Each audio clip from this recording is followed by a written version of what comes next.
Results. I'd like to bring in now my first guest, California Congressman and Air Force veteran Ted Lieu. Congressman, thank you so much for joining me this afternoon.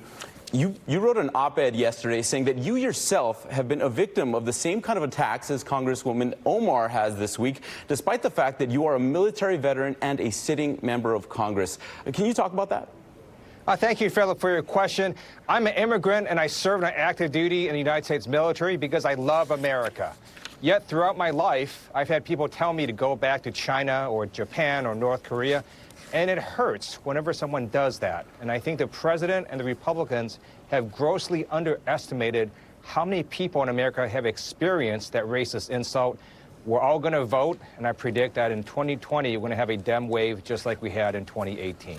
You said it hurts, but can you expand on your feelings that when you hear that type of language coming from anyone, let alone our president? Absolutely. It makes me feel like I don't belong in this country. It makes me feel like I'm part of this group of people that aren't the same as U.S. citizens, that somehow I'm a second-class citizen.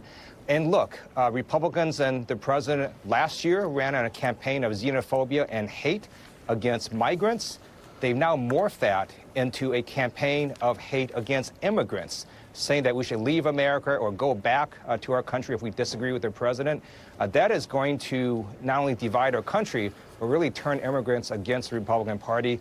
Democrats ran on health care. We're running again on health care. And that's the message that's going to prevail in 2020. And again, I do think that Republicans are fighting a losing battle, doubling down on the same exact campaign slogan they lost in 2018 over.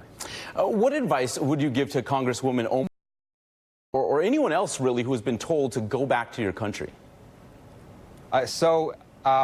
First, what you should do is remind the people that tell you that America is our home. I'm an immigrant and served on active duty, and this is the only country I've ever known. I grew up watching Bugs Bunny and Superman, and I like hot dogs and apple pie. And for people to look at me and assume that I'm not of this country really is hurtful. And I think so many people have now experienced that. And you just saw a video go viral today from Erica Thomas. She's a Georgia elected official who was told to go back from where she came.